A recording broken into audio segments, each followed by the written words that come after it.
दोस्तों, सरस्वती एकेडमी के इस ऑनलाइन प्लेटफॉर्म पे एक बार फिर आपका स्वागत है। आज हम हमारा नेक्स्ट चैप्टर स्टार्ट कर रहे हैं और वो जो हमारा चैप्टर है वो है इलास्टिसिटी। तो इलास्टिसिटी का आज का हमारा फर्स्ट टॉपिक है, वो हमारा होगा स्ट्रेस एंड स्ट्रेन या प्रतिबल तथा विकृति। तो आज के इस लेक्चर में हम क्या क्या डिस्कस करेंगे, पहले उसकी बात करेंगे। तो बिना किसी देरी के वो करते हैं हमारे आज के लेक्चर की तरफ।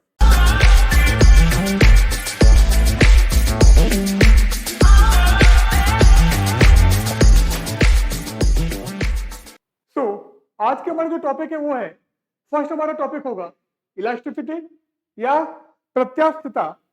नेक्स्ट होगा स्ट्रेस या प्रतिबल, and after it types of stress या प्रतिबल के प्रकार, देन स्ट्रेन या विकृति, after that types of strain, and last आज का हमारा जो टॉपिक होगा वो होगा हुक्स लॉ। नेक्स्ट आता है स्ट्रेन या विकृति। अब जिस टाइप से आपका स्ट्रेस होता है उसी टाइप से स्ट्रेन भी होता है। अब स्ट्रेन आपका क्या करता है, the ratio of change in dimension to the original dimension is called strain. आपका डायमेंशन कितना चेंज हुआ है और ओरिजिनल डायमेंशन के रेस्पेक्ट में कितना चेंज हुआ है। तो change in dimension upon original dimension या चेंज इन डायमेंशन और ओरिजिनल डायमेंशन का जो रेशियो है उसको हम बोलते हैं स्ट्रेन या विकृति। तो विमा में परिवर्तन तथा वास्तविक विमा के अनुपात को विकृति कहते हैं। तो ये मैं फॉर्मूला मोड में लिख दिया है, strain equal to change in dimension upon original dimension. तो विकृति क्या हो गया, ये हो गया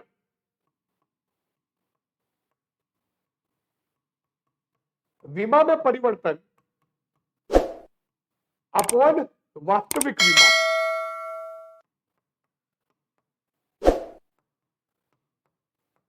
अब ये विमा कोई भी हो सकती है, लंबाई हो सकती है, आयतन हो सकता है, क्षेत्रफल हो सकता है।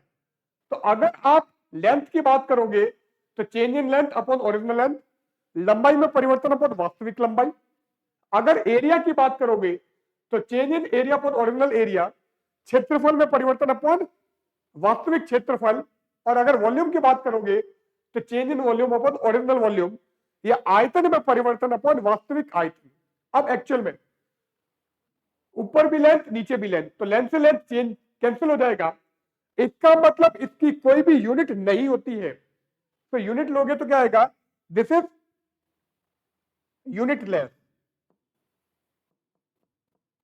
यूनिटलेस या मात्रकहीन। जबकि स्ट्रेस का मात्रक था, यूनिट थी, वो क्या था, न्यूटन पर मीटर स्क्वायर।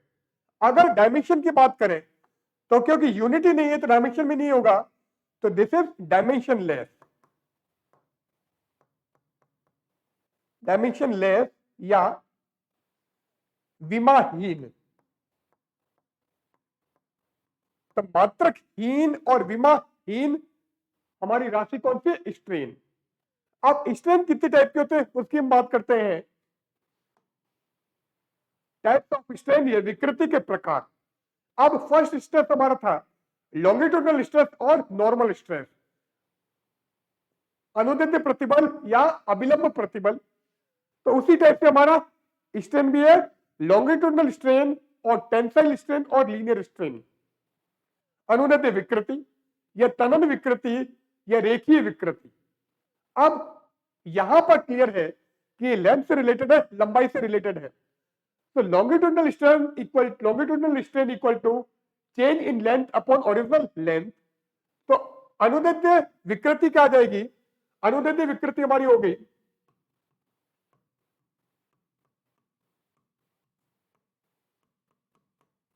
लंबाई में परिवर्तन अपॉन वास्तविक लंबाई, वास्तविक लंबाई। अब ये कैसे होगा, ये हम ले लेते हैं। जैसे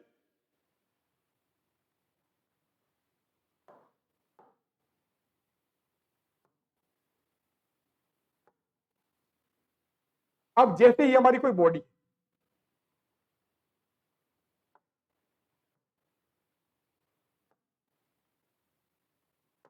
ये बॉडी हो गई। अब हम क्या करते हैं, इस पर फोर्स लगाते हैं नॉर्मल डायरेक्शन में, अभिलंब दिशा में।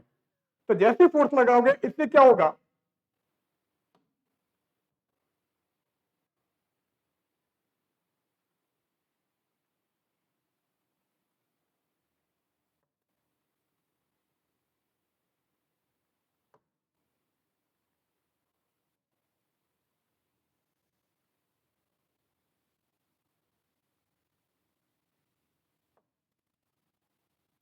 इसकी लेंथ इंक्रीज हो गई।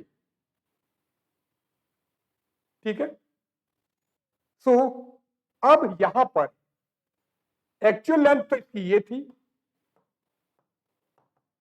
हमने इधर फोर्स लगाया है और लेंथ इतनी इंक्रीज हो गई है, इसको मैं स्मॉल एल मान लेता हूं। तो लॉन्गिट्यूडनल स्ट्रेन या अनुदित विकृति क्या आ जाएगी, ये हो जाएगी चेंज इन लेंथ मतलब स्मॉल एल, वास्तविक लंबाई या ओरिजिनल लेंथ हमारी कैपिटल एल। ठीक है, तो ये क्या हो गया, लॉन्गिट्यूडनल स्ट्रेन या अनुदित विकृति। अब ये टेंसाइल भी हो सकती है, मतलब तनन भी हो सकती है। तनाव अगर है तो तनन या टेंसाइल होगा। तो अगर टेंशन लगेगा तो हमारा टेंसाइल। नेक्स्ट आता है वॉल्यूमेट्रिक स्ट्रेन या आयतन विकृति। अब ये क्या है, this is the ratio of change in volume to the original volume. तो आयतन में परिवर्तन तथा वास्तविक आयतन के अनुपात को हम क्या बोलते हैं, आयतन विकृति या वॉल्यूमेट्रिक स्ट्रेन। तो आयतन विकृति क्या हो गई, ये हो गई आयतन में परिवर्तन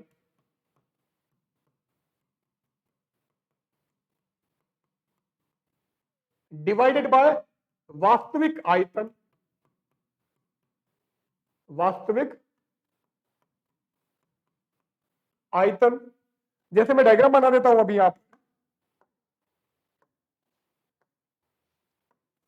ये मेरा कोई स्फीयर है, फिल कर देते हैं इसको।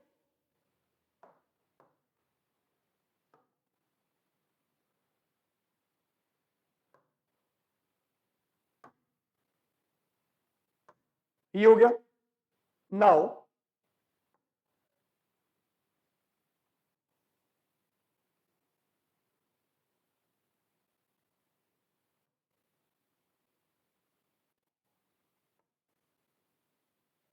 अब इसके हर डायरेक्शन पे हमने फोर्स लगाया, बल लगाया है। तो एक्चुअल में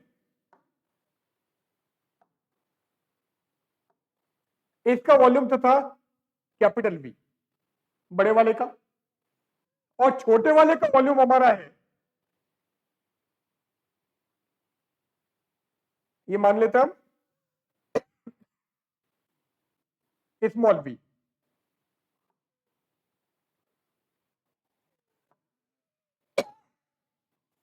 ये आ गया। अब चेंज इन वॉल्यूम, ये वॉल्यूम कितना चेंज हुआ है इसकी हम बात करेंगे। ये कितना हो गया, वी माइनस स्मॉल वी। तो वॉल्यूमेट्रिक स्ट्रेन क्या आ जाएगा,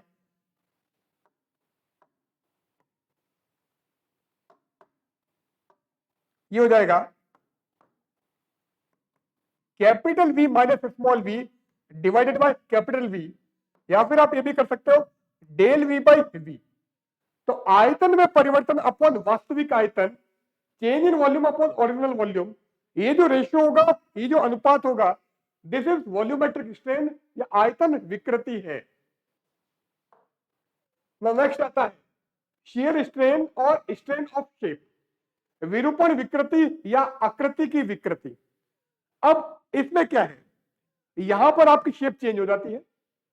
तो it is defined as the angle theta through which a line originally perpendicular to the fixed face gets turned on applying tangential deforming force। तो इसको मैं एक्सप्लेन करता हूं, देखो कैसे होगा। अब जैसे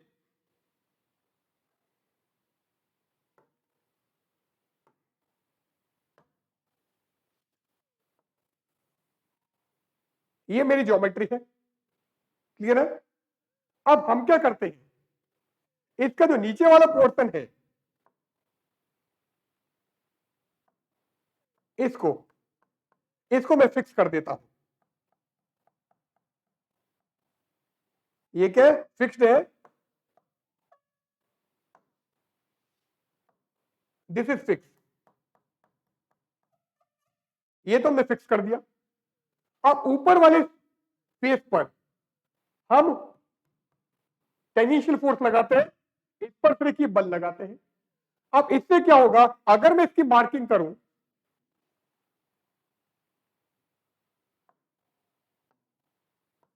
ए B C D E F G H, ये मेरा है क्यूब या क्यूबॉइड, जो भी आप लोगे। तो जैसे आपने फोर्स लगाया, अब इस फोर्स को लगाने पर क्या होगा,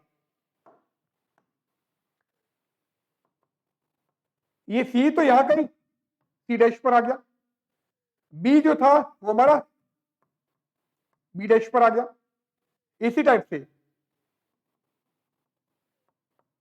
डी यहां पर डी डैश पर आ गया, और ए हमारा यहां पर ये ए डैश पर आ गया। तो अब ज्योमेट्री क्या बन गई, अब आप जी को सी से जोड़ रहे थे, तो अब जी को सी से नहीं जोड़ेंगे, हम जी को सी डैश से जोड़ेंगे। एच आपका डी से जुड़ा हुआ था, अब एच डी से नहीं जुड़ेगा, एच हमारा डी डैश से जुड़ेगा, एच हमारा इस टाइप से डी डैश से जुड़ेगा। और एफ हमारा किससे था, बी से, तो एफ अब आप बी से नहीं जोड़ोगे, एफ अब आप, ये थोड़ा आगे ले लिया, इसको मैं सही कर देता हूं, एक बार बैक कर देता, चलो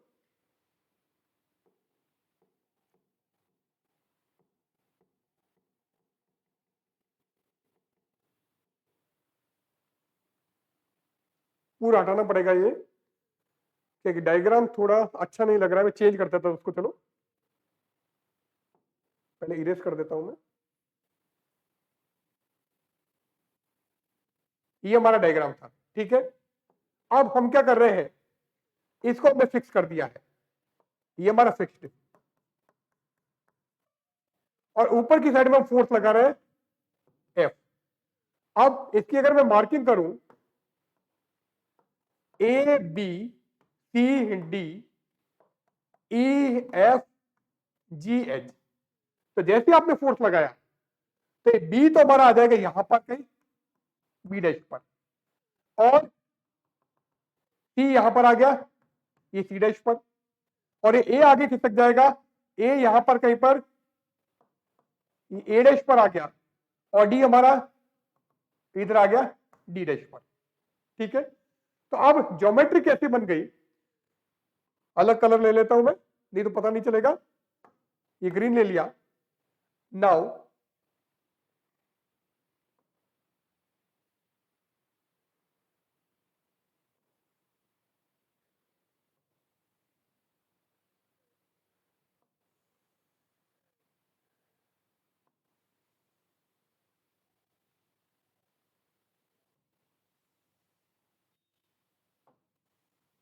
ये ज्योमेट्री बन गई, ठीक है, और बाकी वो तो यही है, इस टाइप की हमारी ज्योमेट्री बन गई। अब यहां पर पहले ये वर्टिकल इधर थी, अभी आपका इधर सरक गया है, इसका मतलब ये जो एंगल है, इस एंगल को हम बोलेंगे डिफॉर्मिंग एंगल, ये एंगल ऑफ शियर, विरूपण कोण। अब इसी को हम बोलते हैं एक्चुअल में शीयरिंग स्ट्रेस या विरूपण विकृति। तो यह उस कोण थीटा से परिभाषित किया जाता है जो प्रारंभ में नियत फलक, ये हमारा नियत फलक के साथ स्थित लंबवत रेखा, इस नियत फलक के साथ ये लंबवत रेखा, ठीक है, लंबवत रेखा स्पर्श रेखी विरूपक बल लगाने पर प्राप्त नई रेखा के साथ बनाती है। तो पहले ये लाइन थी, अब जैसे आपने इसको फोर्स लगाया, ये आपका इधर खिसक गया है, तो ये जो हमारा एंगल है, इसी एंगल को बोलते हैं शीयरिंग स्ट्रेन या शीयर स्ट्रेन। अब एंगल की बात करें, the angle through which the reference line turn, अब रेफरेंस लाइन अगर मैं ये लूं, तो ये आपकी टर्न हो गई है, घूम गई है, तो the angle through which the reference line turn is called the angle of shear. तो वह कोण जिससे संदर्भ रेखा मतलब रेफरेंस लाइन मुड़ती है, अपरूपण कोण कहलाता है। तो अपरूपण कोण भी हमारा थीटा है, और शीयरिंग स्ट्रेंथ भी हमारा थीटा है।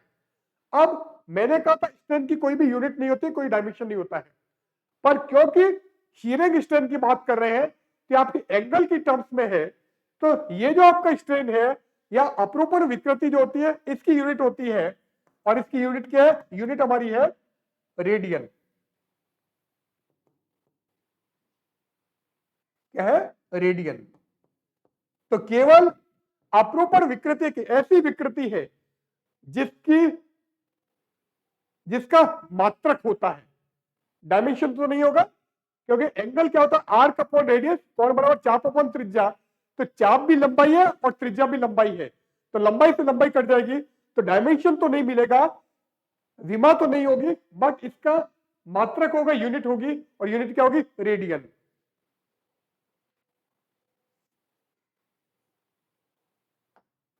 नाउ नेक्स्ट क्या? हुक्स लॉ, हुक का नियम। अब हुक का नियम क्या बोलता है? Under the elastic limit the extension produced in a wire is directly proportional to the load attached. अब इलास्टिक लिमिट के अंदर क्या होगा? कोई वायर है, उसको आप खींच रहे हो, तो उसके अंदर क्या हो रहा है? एक्सटेंशन हो रहा है, खिंचाव हो रहा है, इसकी लंबाई बढ़ रही है। ये किसके प्रोपोर्शनल होगा? This is directly proportional to the load attached. अब आपने कितना भार लगाया है, तो जैसे जैसे आप भार बढ़ाओगे इसकी लंबाई बढ़ेगी, तो extension is directly proportional to load applied या लोड अटैच्ड। इसी को हम हिंदी में बोल रहे हैं प्रत्यास्थ सीमा में किसी तार में उत्पन्न प्रसार उससे लटकाए गए भार के समानुपाती होता है। तो क्या हो गया? Extension is directly proportional to load attached. Hindi में लिखे तो क्या होगा? प्रसार डायरेक्टली प्रोपोर्शनल होगा भार, कितना आपने भार लगाया है। अगर हम ग्राफ खींचे तो एक साइड में हम ले लेते हैं लोड, इधर हम लोड ले लेते हैं या भार, और इधर हम ले लेते हैं एक्सटेंशन, ये आपका एक्सटेंशन, प्रसार। तो जैसे जैसे आप लोड बढ़ाओगे एक्सटेंशन इंक्रीज होगा, जैसे जैसे भार बढ़ाएंगे इसका प्रसार बढ़ेगा, लंबाई बढ़ेगी, तो ग्राफ हमारा कुछ इस टाइप से आएगा।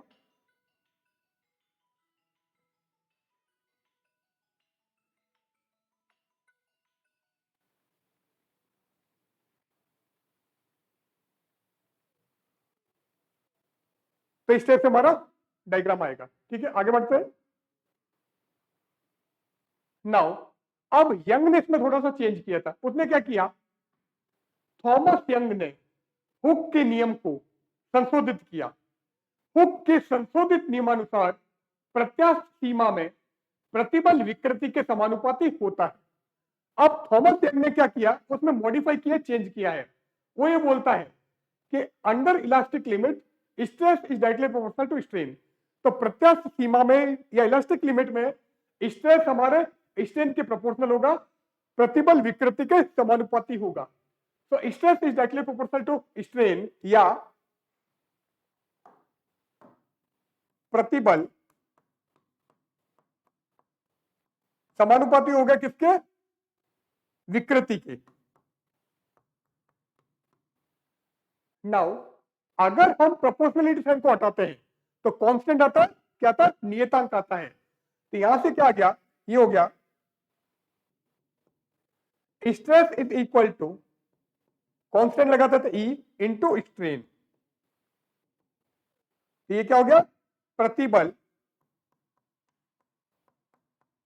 इज इक्वल टू, नियतांक हमने ई लगा दिया, इंटू विकृति। तो यहां से आप ई की वैल्यू निकाल सकते हो। तो ई क्या हो जाएगा? तो ई इज इक्वल टू प्रतिबल अपॉन विकृति, प्रतिबल अपॉन विकृति। तो प्रतिबल तथा विकृति का अनुपात नियत रहता है, स्ट्रेस एंड स्ट्रेन का जो रेशियो है वो हमारा कांस्टेंट रहता है। प्रतिबल का मतलब स्ट्रेस और विकृति का मतलब स्ट्रेन। तो प्रतिबल और विकृति का अनुपात नियत रहता है, जिसको हम ई से डिनोट कर रहे हैं, और इस ई को हम क्या बोलते हैं, ई हमारा क्या है, here constant of proportionality is called modulus of elasticity और coefficient of elasticity of the material. हमारा जो ई था वो कांस्टेंट था, और इस कांस्टेंट को बोल रहे हैं मॉडुलस ऑफ इलास्टिसिटी या फिर coefficient of material of coefficient of elasticity of material. तो इसको हम प्रत्यास्थिता नियतांक कहते हैं, जो या फिर ये बोल सकते हैं, क्या बोल सकते हैं, पदार्थ का प्रत्यास्थिता गुणांक। अब किस पर डिपेंड करेगा ये, it depends on the nature of the material of the body. अब आपकी जो बॉडी है, जो आपकी वस्तु है, उसका नेचर क्या है, उसकी क्या है प्रकृति क्या है, उस पर डिपेंड करेगा कि उसकी इलास्टिसिटी कितनी होगी, प्रत्यास्थिता उसकी कितनी होगी। तो जो कांस्टेंट था, कांस्टेंट को बोल रहे इलास्टिक कांस्टेंट या प्रत्यास्थिता नियतांक, जो हमारे बॉडी के मटेरियल पर डिपेंड करेगा, वस्तु की प्रकृति पर निर्भर करेगा। नाउ लास्ट हमारी जो डेफिनेशन है वो है इलास्टिक लिमिट। अब बार बार हम कह रहे हैं कि इलास्टिक लिमिट में स्ट्रेस स्ट्रेन के प्रोपोर्शनल है, इलास्टिक लिमिट में वायर में कितना एक्सटेंशन हुआ है वो लोड पर डिपेंड करेगा, वायर में कितना एक्सटेंशन हुआ है वो लोड के प्रोपोर्शनल होगा। अब इलास्टिक लिमिट क्या है, इलास्टिक लिमिट एक्चुअल में वो लिमिट है जिससे अगर आप बॉडी को ज्यादा खींच लोगे तो कभी भी अपनी ओरिजिनल शेप में नहीं आएगी, और अगर उससे कम होगा या उसके अंदर होगा तो वापस अपना ओरिजिनल शेप या साइज ग्रहण कर लेती है। तो ये है the value of stress for which the Hooke's law just CZ is called the elastic limit for such type of body and such type of stress. तो स्ट्रेस की वो वैल्यू जिस पर आपका हुक्स लॉ खत्म हो जाता है, मतलब उससे अगर थोड़ा सा भी ज्यादा आपने स्ट्रेस किया तो हुक्स लॉ आपका फॉलो नहीं करेगा, हुक्स लॉ हमारा सीज हो जाएगा, खत्म हो जाएगा। तो उसको बोल रहे हैं इलास्टिक लिमिट। तो प्रतिबल का वह मान जिसके लिए हुक का नियम समाप्त हो जाता है, उस प्रकार के पिंड और उस प्रकार के प्रतिबल के लिए प्रत्यास्थ सीमा कहलाता है। अब बॉडी किस टाइप की है उस पर डिपेंड करेगा कि आपकी इलास्टिक लिमिट क्या होगी, या कितना उस पर स्ट्रेस लगाए कि आपका हुक्स लॉ सीज हो जाए, खत्म हो जाए। Now on the removal of deforming force beyond this limit the body never RIKEN its original state. तो अगर आप इस लिमिट से बाहर चले जाते हो, जैसे मेरा रबड़ है उसको मैं बहुत खींच रहा हूं, अब एक लिमिट से मैं बाहर चला गया, तो अब अगर मैं इसका डिफॉर्मिंग फोर्स हटा दूं, ये विरूपक बल हटा दूं, तो भी रबड़ आपकी ओरिजिनल पोजीशन पर नहीं आएगा, वस्तु वापस ओरिजिनल पोजीशन पर नहीं आएगी, body never comes to its original shape and size. इसको हम बोलेंगे इलास्टिक लिमिट। तो इस सीमा से परे विरूपण बल हटा लेने पर पिंड कभी भी अपनी मूल स्थिति में नहीं आ पाता है, कभी भी ओरिजिनल स्टेट में बॉडी आपकी नहीं आ पाएगी। इसको बोल रहे हैं, क्या बोल रहे हैं, ये हमारा है दिस इज इलास्टिक लिमिट, ये प्रत्यास्थ सीमा है। यहां पर अब आज का हमारा ये टॉपिक एंड होता है। आज हमने इलास्टिसिटी के कुछ डेफिनेशंस के बारे में डिस्कस किया है। इलास्टिसिटी क्या होती है, स्ट्रेस क्या होगा, स्ट्रेस कितने टाइप के होंगे, स्ट्रेन क्या होगा, स्ट्रेन कितने टाइप के होंगे, इलास्टिक लिमिट क्या होगी, हुक्स लॉ क्या होगा, ये सारे हमने डिस्कस किए। अगले लेक्चर में फिर मिलते हैं, तब तक के लिए गुड बाय।